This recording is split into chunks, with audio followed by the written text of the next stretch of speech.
Okay, so what led you to this place where you're, very free with your spirituality? And I would also want to say that I don't mean to offend anyone who does use the vehicle of formal religion to practice their spirituality, because it certainly has its purpose and its role. But anyway, I just wanted to put that disclaimer out. But what led you here? How did you get to this place? For me, it's interesting because the very thing that I said, what I don't believe God is what led me to where I am now. Mm-hmm. The judgment from family and friends, because we were basically, you know how you follow the leader, you grow up, say Baptist, and Yeah. then you feel like that's the way to go. So then you raise your kids Baptist and so forth. I basically broke that chain. And my ex-husband was Church of God in Christ. So that was really strict religious setting. And it started with his family, with the Mm-hmm. judgment and the condemnation. And so it's funny because when you're a baby in Christ, God kind of holds your hand and just keeps you really close. And then as you grow in him, you spread out. But when I was a baby, he started speaking to me very early, and I heard clear as day, this is not how I intended for you to serve me. And so I Yeah. just could not keep ignoring what was laid on my spirit. Yeah. And I just didn't feel right. So I started to question. Mm-hmm. And then when I started to question, a lot of people did not like that. So that led me to my own search. And then, as I started seeing people continue to condemn and judge and not be loving, like you said, how can God be loving and then still condemn you? I started asking those exact same questions. And I don't know why we don't ask that more. You know what? Because it doesn't make sense. How can we serve this loving, all forgiving God, but then you tell us if we don't do certain things, we're going to hell and we're going to be cast into eternal flames of Mm-hmm. fire. It doesn't add up. So I started asking questions early, and Yeah. then I followed my spirit. I paid attention to how I felt. It's uncomfortable to ask those questions. It can be uncomfortable for you yourself, depending upon how you grew up in the religion, Mm-hmm. and those rules that are put into place in terms of those boundaries of what you can ask and how far you can go with those questions. And Mm-hmm. then once you start posing those questions, the it makes other people uncomfortable, because you're not only you might be, braving that storm and like taking that leap to ask the questions, but by asking them, it forces others to entertain them, and Mm-hmm. that makes it very uncomfortable. I experienced that myself, so yeah, that can make it very uncomfortable. But that's why we can't ask, because when you start asking the questions, um, at least for me, when I was asking the questions in the formal setting, the response I got every time was, you just have to have faith. Mm. Yeah. You just have And to believe it, and like, okay, I mean, I have faith, I think that and, you also have to feel it. I but think that you can believe it, but you also have to feel it. You mhm, can't ignore your feelings because that's where God is, your intuition, your inner mhm, compass. That is yeah, God. yeah. Just and to that Yeah. point too, like if you're this would always interest me. Like, I would be in church and I would be thinking, I would know like what I needed to do in certain circumstances. Like, I would just know, and someone would come and say, the Lord told me to come and tell you. And I appreciate that, you know, but he was telling me something different. Like, I talked to him too. He told me something a little different than that, but I appreciate it. But a lot of times, like, the message would be to further lead to conformity. You know what I mean? Like, God told me to tell Yeah. you that you needed to basically, if I just finish the sentence, that you Mm-hmm. need to conform, So, Yeah. but anyway, that's just my experience with that. But so, what would you say, Nalo? That sounds pretty familiar. Yeah. Yeah. Um, well, For me, my story is a little bit funny because not only we were brought up in the church and we were going to church, but I was married to the church. So, my first husband was a minister. Okay. Wow.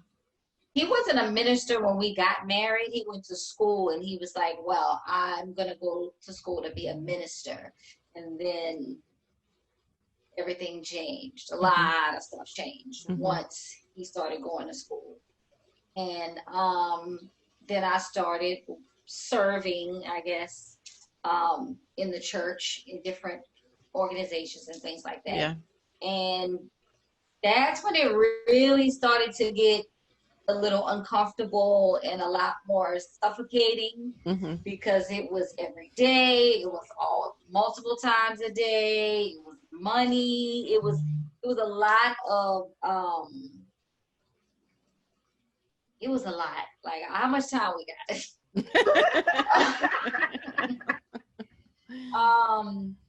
And I can remember it was around, I was 28. And I just started saying, well, I don't want to go this week. And I just started feeling really uncomfortable and annoyed and not liking the things I saw behind the scenes. And I just was getting annoyed with everything. And so that, of course, caused riffraff in the marriage. And we were battling and, you know, all of this stuff. And once I got out of the marriage, which wasn't really that long, I just started saying to myself, I just want to see truth. I want to hear truth. I want to experience truth in everything and everybody. And things just started showing up for me. And so I just kept down that road.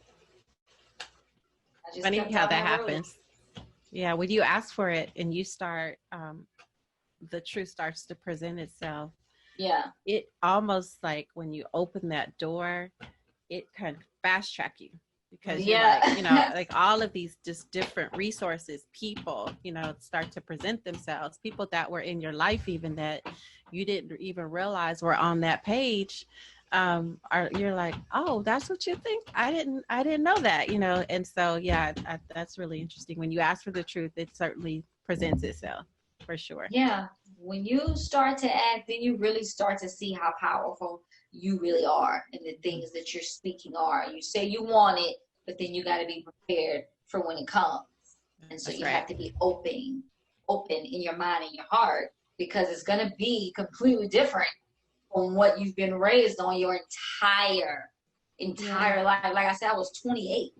That's, you know, that's a long time before 28 when you've been taught and trained and kind of, like you say, conformed and molded into a certain thing. And then all of a sudden you're like, you know, something's not feeling right.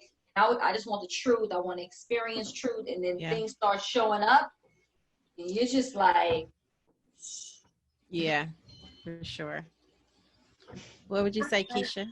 I wanted to touch on one thing you said about the condemnation, feeling condemned. Everyone's talking about feeling condemned and the condemnation. I kind of believe that a lot of the religions were structured almost like a dictatorship, you know, to keep people in line, you know, to scare slaves and, you know, just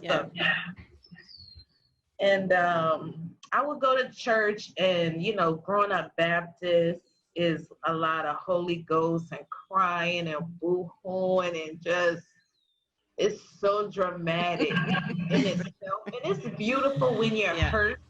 Because I always call the pulpit the emergency room for the emotionally ill, and that's where we all go. That's the gateway. It's the door to get to the other side. And I would keep going to the same door, and as I matured in my spirituality, I was like, I don't feel like this anymore. I'm not hurt. I don't have anything to cry about. So what's next? What do we do now? Like, every week I'm gonna be boo-hooing and crying about and complaining, and you know, it was just like what do you call it? Like a wailing wall. Yeah, like a rerun. Exactly. And I would walk in the doors, and I got to the point where I felt so powerful. Like, I want to know where to go from here. What's next? I've heard this sermon how many times? I don't have anything else left to cry about.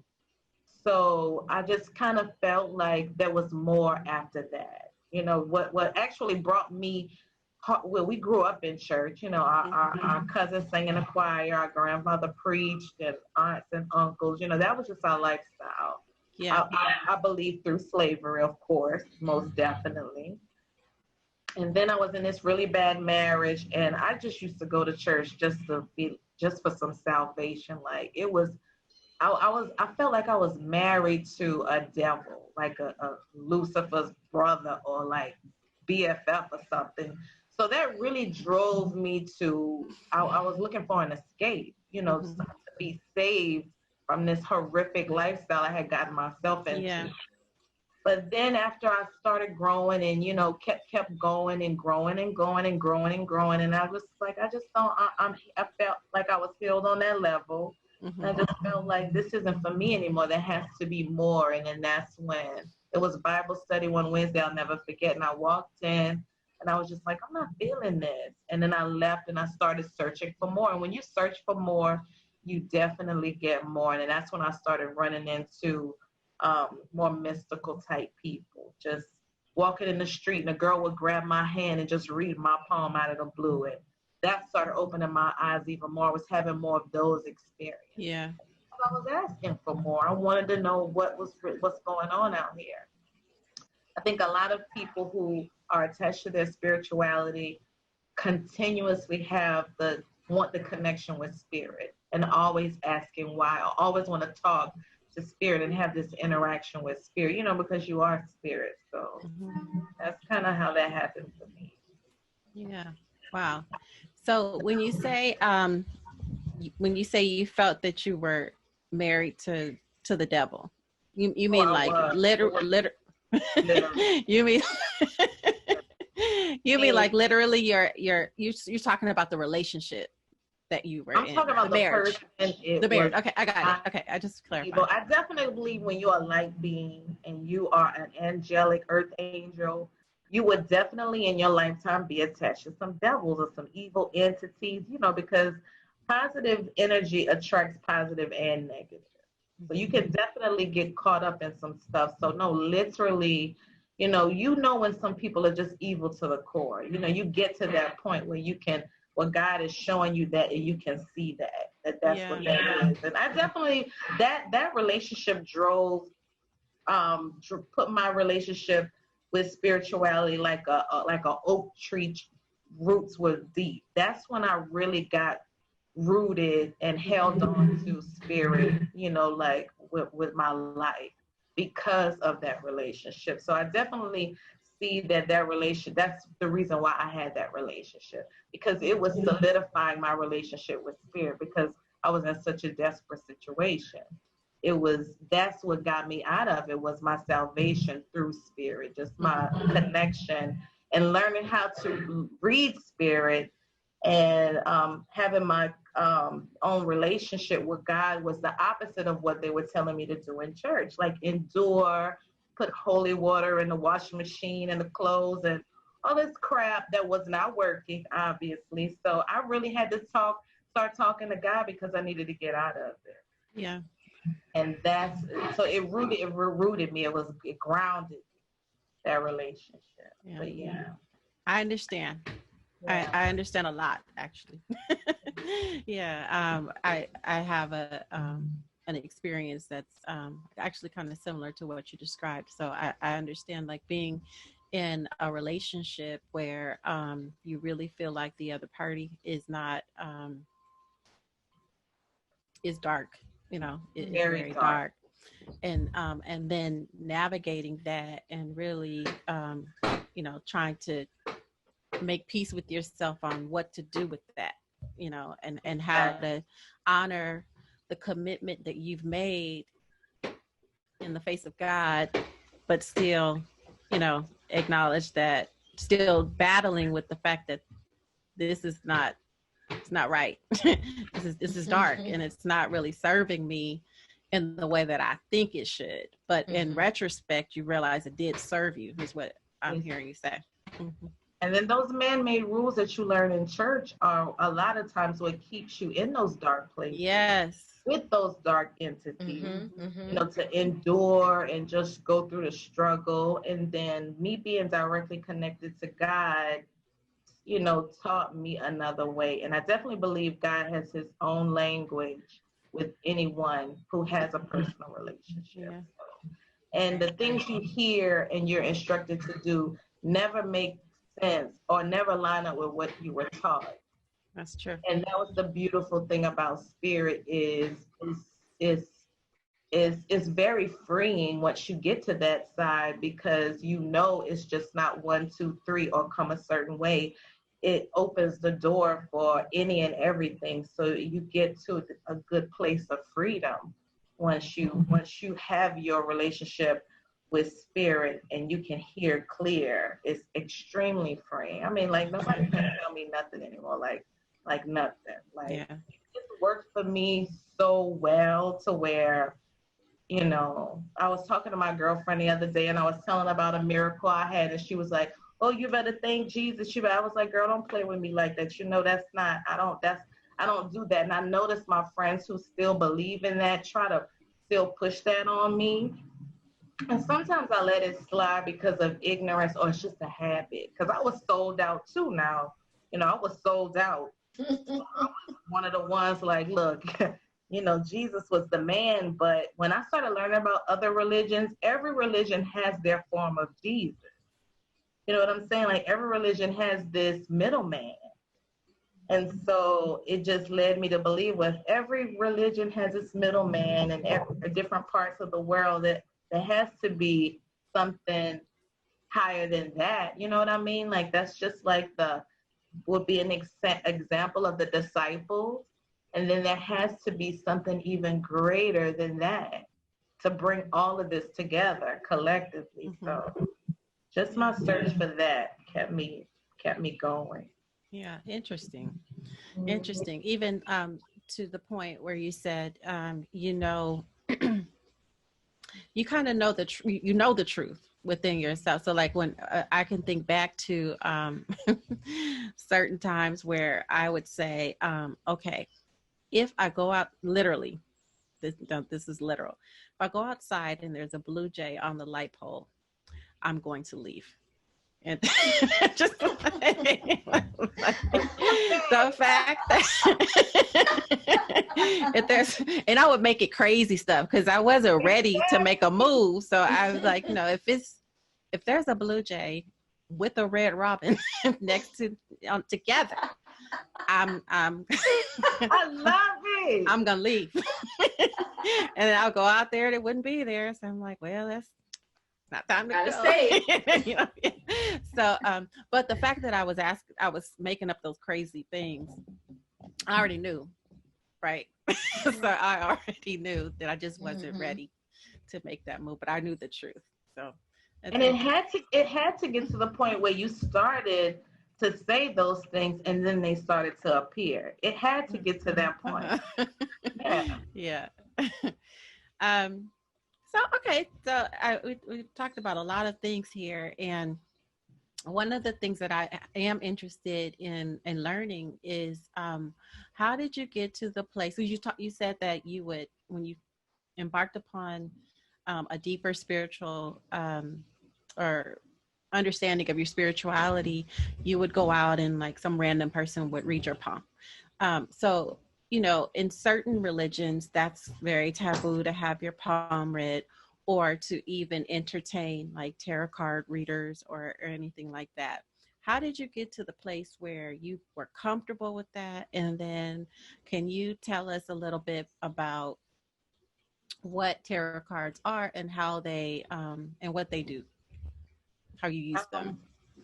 I got to the place where I was comfortable with it because when the girl grabbed my palm and read it, I didn't even know her. I was going to this African club in Atlanta, and she had on all white, and she grabbed my hand when I was passing, and everything she said was the truth. I didn't even know her. There was no denying that something was going on because what she spoke was real. Mm-hmm.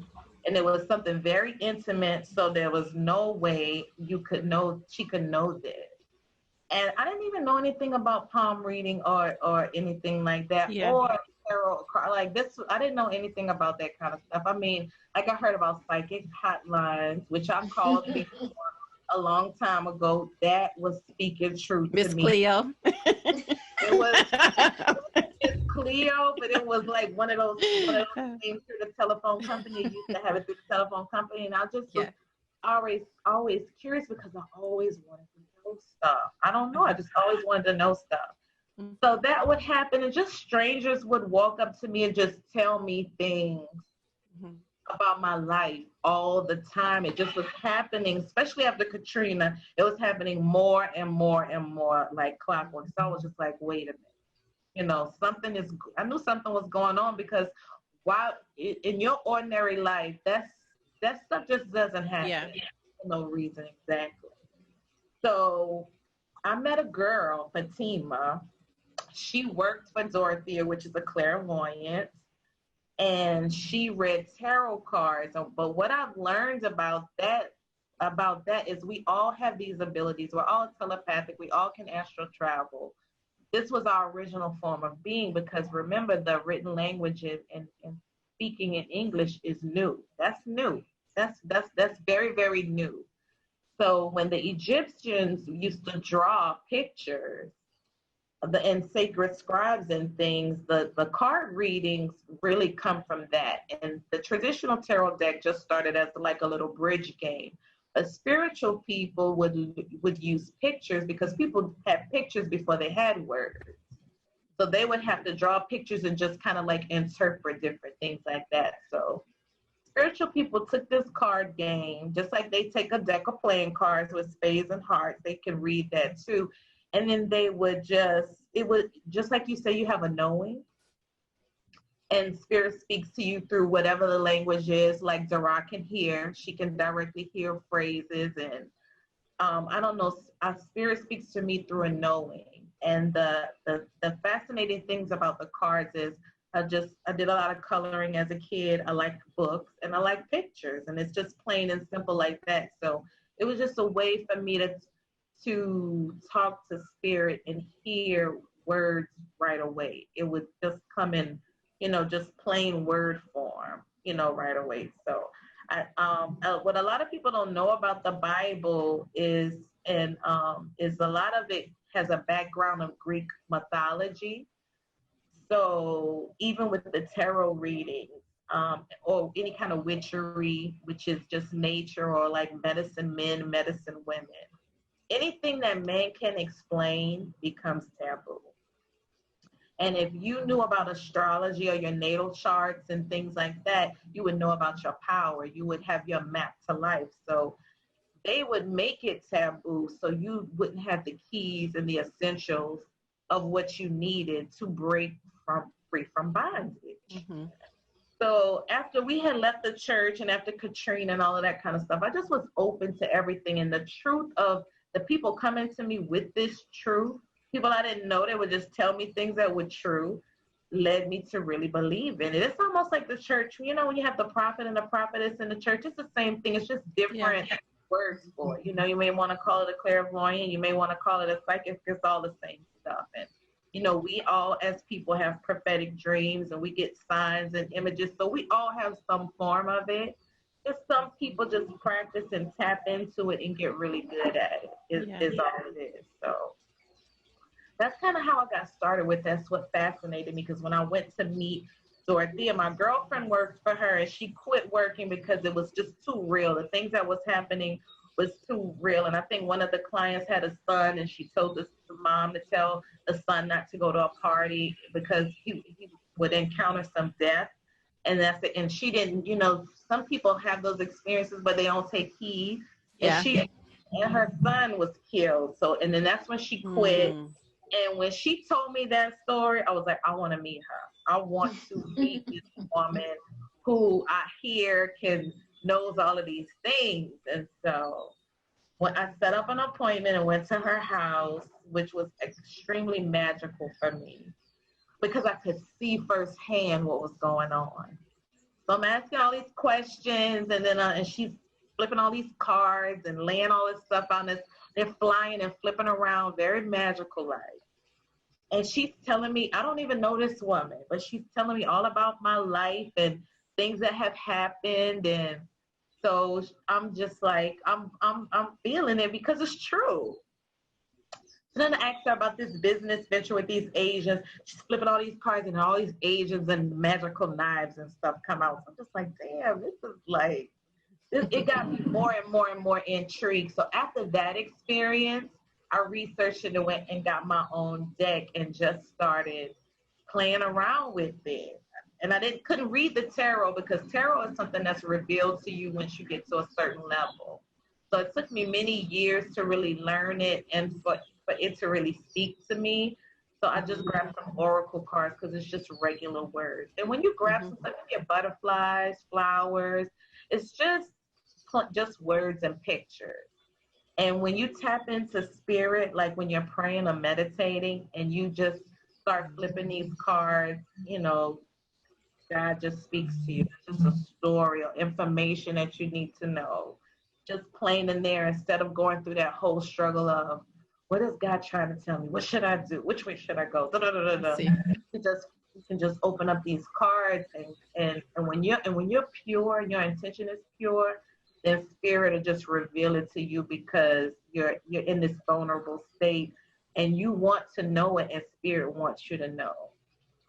And then the beautiful thing about it is you can share it with other people so they can see that it's real and they can tap into their own spirit as well. So I think religion just has a lot of taboos. I mean, they go from anywhere from you can't wear certain color fingernail polish to a certain, length skirt to, all kind of rules and restrictions and things like that. So I just adopted the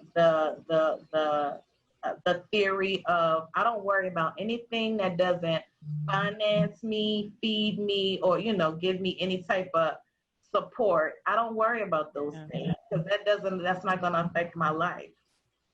So as a child, by me not having a close relationship with my mom and my sisters were close, so I kind of was stuck out just by myself, just out here because it was my mom and her husband and then my two sisters. So I was like the fifth one. So that was my friend. That's who I talked to. That's who I went to. That's who I called on whenever I needed from all the way from the beginning because probably because of growing up in church. So it was just something I developed early as a child, as early as 5 years old. And even though they told the story of it was going to be the end of the world and we were going to burn in hell and things, I just didn't believe that. I just, for some reason, I just didn't really feel that in my spirit. I felt like something different was going to go on. And just like now, it's just the end of the world as we know it. It's just evolution. That's all it is. It's just, so I definitely believe in it too, because facts play a big part in me being navigated through spirituality. That's why I'm definitely into metaphysics because it just can't be faith by itself. I definitely appreciate the history and facts and the knowledge and things that come with it too as well. Yeah. Wow. Yeah. Thank you for sharing all of that. Wow. Do you, Nalo and Lady Dara, do you have, is your experience similar or do you use tarot cards or, what is your comfort level with it and how do you feel about, that part of your spirituality if you practice that? Nilo, you want to go first? I mean, that's fine. I am not anywhere near as intense with this as my sister. When I saw her apartment, I thought I was in a retail store.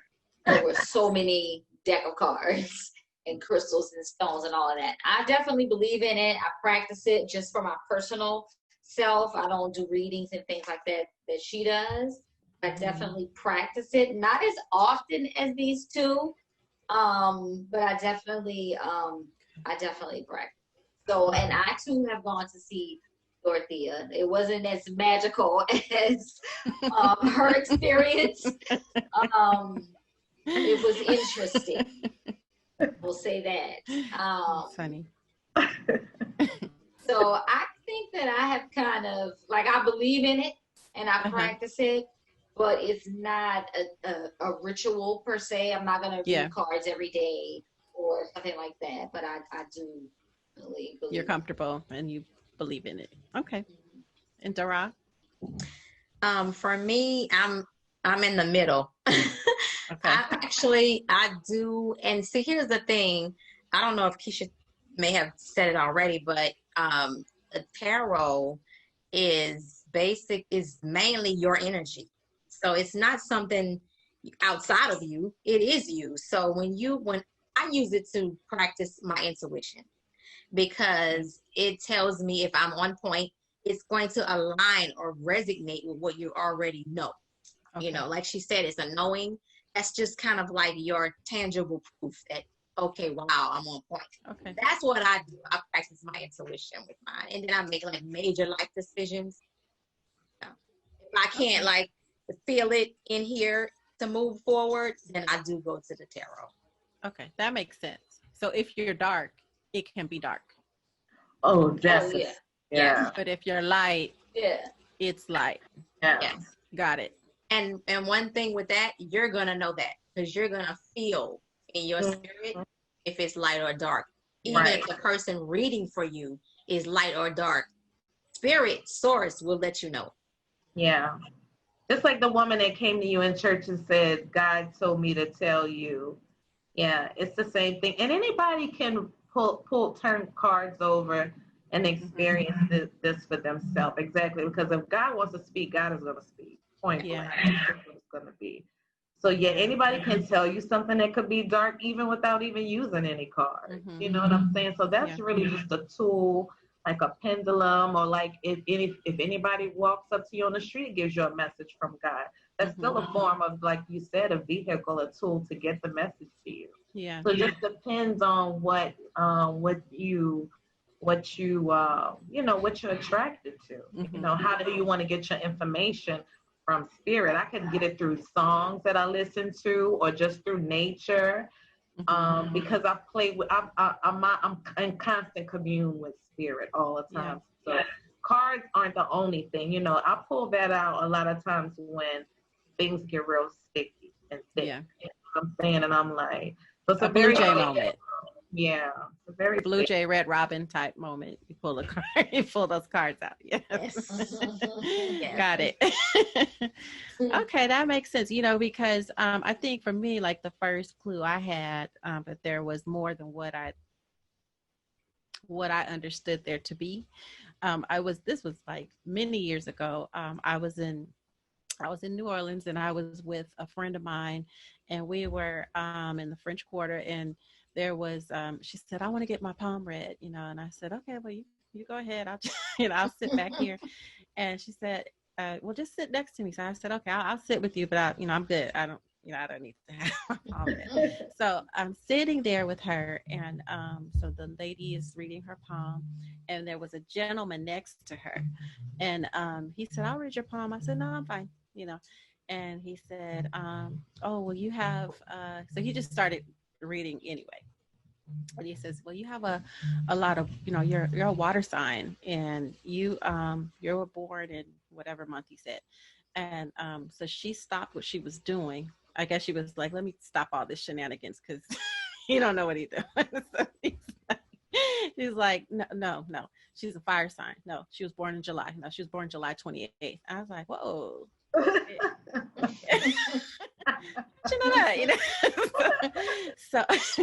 So she when she finished up with my friend, she said, I'll read your palm, I'll do it for free, I'll just, after I'm done with her, I'll read. And I said, okay, I'm sure, let's see what you have to say. So the interesting thing was, so I was married at the time, to someone different than who I'm married to today.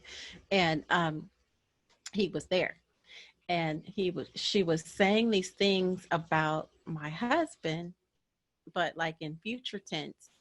and the way she was describing him, it wasn't making any sense. So I was like, that's not accurate. I was, and she said, but I see you getting married. She described when I was going to get married and all of these things. And then but she was very accurate about my past.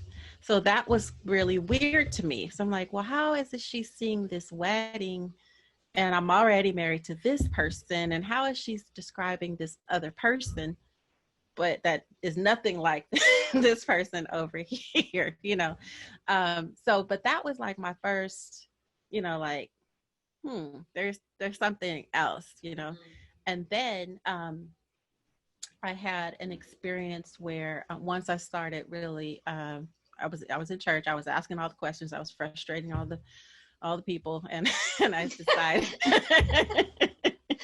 I said, let me just take a step back and explore a little bit on my own and figure out some things. And so as I started reading and like experiences just started happening with me. I started meditating, and when I was meditating, I would always have this light show up, and I didn't understand what it was. I just knew that it was nice. It was nice, as a nice, byproduct of meditation. I didn't, know what it was. So eventually I read a book about past life regression. And I found someone to do a reading for me I went to a past life regression therapy session. And when we were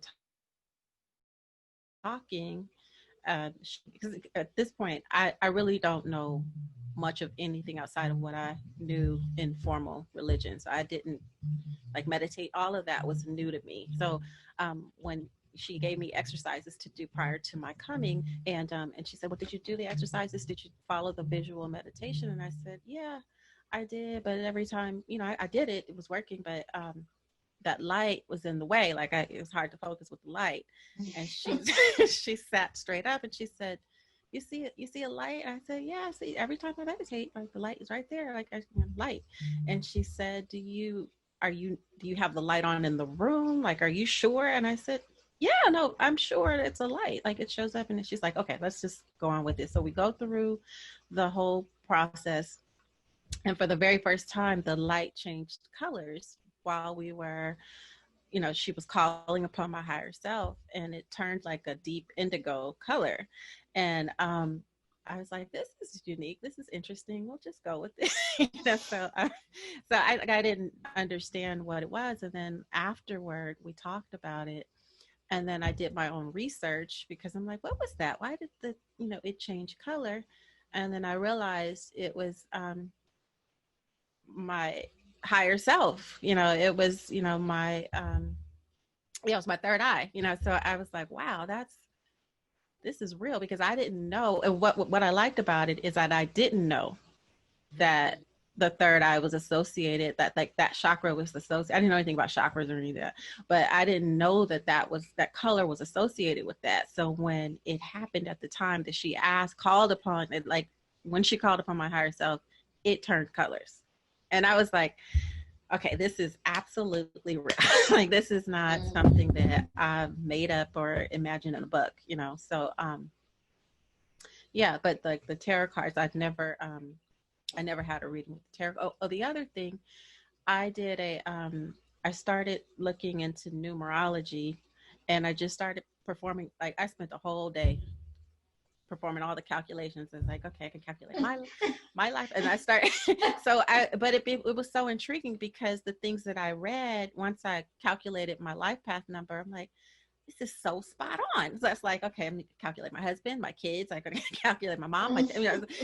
So I did. And it was just really, really interesting how much I learned about myself and all of the people around me just by knowing these numbers, like, that is amazing. Like, how does that work? Like, how does a number, know some, like, I don't know. That was just really interesting to me. So, so basically, said all that to say, I can understand what you mean about tarot being a vessel, basically, right? Like to translate what you know from inside, or to communicate.